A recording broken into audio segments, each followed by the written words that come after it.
وہ ٹریچری اب شروع ہوتی ہے حضرت عثمان کے زمانے میں۔ عبداللہ ابن سبا ایک یہودی ہے یمن کا، وہ اسلام کا لبادہ اوڑھ کر اسلام میں آ گیا مدینے میں۔ یہاں اس نے اس معاشرے کا خوب تجزیہ کیا، یہاں کیا کیا چیزیں ہیں، کون کون سی فورسز ایٹ پلے ہیں، میں کس دختیرہ کو چھیڑ سکتا ہوں۔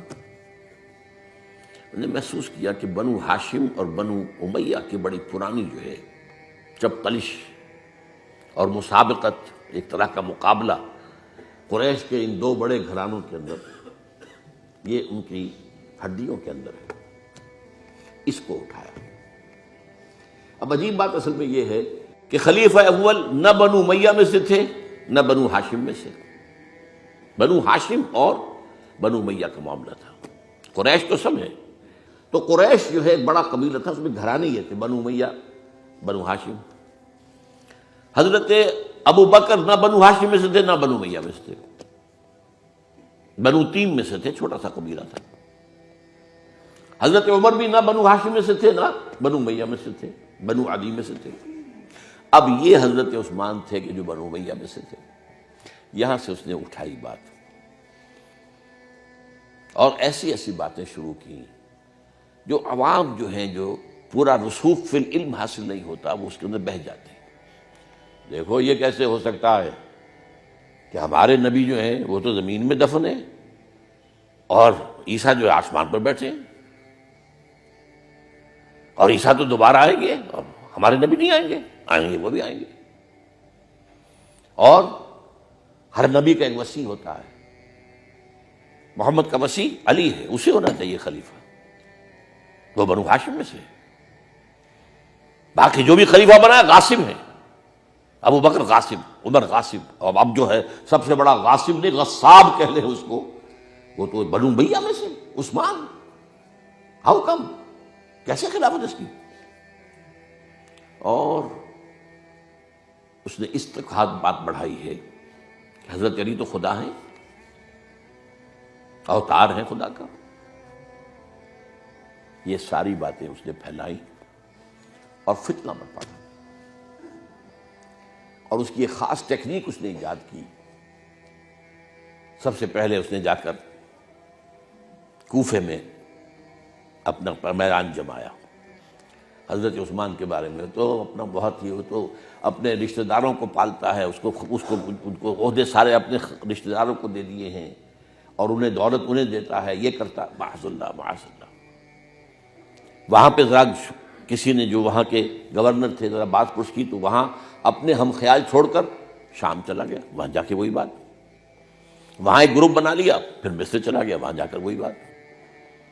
اب ظاہر بات ہے اس زمانے میں نہ کوئی ٹیلی کمیونیکیشن، نہ کوئی ٹیلی فون، نہ کوئی تار، کوئی اطلاعات کا وہاں پہنچنا وغیرہ، اس میں یہ ہے کہ وہ فتنہ تو جنگل کی آگ کی طرح بڑھ گیا، اس کا معالجہ کرنے والا جو ہے اس میں حضرت معاویہ نے کہا بھی رضی اللہ تعالیٰ عنہ، آپ ہمیں اجازت دیں ہم آ کر کچل دیں ان کو۔ گورنر تھے شام کے، انہوں نے کہا میں فوجیں لے کر آتا ہوں ان کو کچل دیتا ہوں۔ حضرت عثمان فرماتے نہیں، جب تک یہ کوئی ایسا جرم کر نہ دیں کہ جس پر کو وہ گویا کہ زد میں آ جائیں، قانون کی زد میں، اگر یہ مجھے قتل کرنا چاہتے ہیں قتل کر دیں، پھر اس سے قصاص لے لینا، لیکن جب تک یہ قتل کرتے نہیں تو میں کس جرم میں انہیں ماروں؟ عمرو بن العاص کی طرف سے آتا رہا، لیکن بہرحال یہ فتنہ اتنا بڑھا اتنا بڑھا اتنا بڑھا، مدینے میں حضرت علی کہتے رہے آپ ہمیں اجازت دیں، ہم ان کو ختم کریں۔ یہ ایک علیحدہ بات ہے، میری کتاب جو ہے شہید مظلوم کا مطالعہ کیجیے، آپ اس کی تفصیل میں جانے کا یہ موقع نہیں ہے۔ یہ کتنی بڑی عظیمت ہے، لوگ سمجھتے ہیں کہ یہ تو بڑی کمزوری دکھائی حضرت عثمان، میں کہتا ہوں اس سے بڑی عظیمت کوئی نہیں ہو سکتی۔ انہوں نے کہا میں کسی کلمہ گو کی جان لینے کو تیار نہیں ہوں جب تک کہ اس کے اوپر کوئی جرم ثابت نہ ہو جائے۔ کلمہ گو ہے،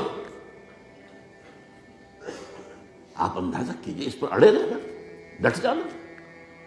یہ تو وہی بات ہے جو حابیل نے کہی تھی اپنے بھائی سے قابیل سے کہ بھائی جان اگر آپ مجھے قتل کرنے کے لیے ہاتھ بڑھائیں گے تو میں تو اپنا ہاتھ نہیں اٹھاؤں گا آپ کو قتل کرنے کے لیے، میں تو چاہتا ہوں کہ آپ اپنے گناہوں کے ساتھ میرے گناہ بھی لے جائیں، مجھے قتل کر دیں گے تو میرے گناہ جو ہے سارے آپ کے خاطر ہو جائیں گے۔ حضرت عثمان 1000 مربع میل کا رقبہ ہے جس کے اوپر کہ ان کی حکومت چل رہی ہے، اور فوجیں ہیں مصر سے اور دمشق سے بار بار اجازت مانگ رہی ہیں۔ یہاں حضرت طلحہ، حضرت زبیر، حضرت علی اجازت مانگ رہے ہیں، نہیں، جب تک یہ کوئی جرم کر نہ لیں اس وقت تک نہیں۔ جب یہ جرم کر لیں گے پھر تم لینا اس سے قصاص سزا دے دینا۔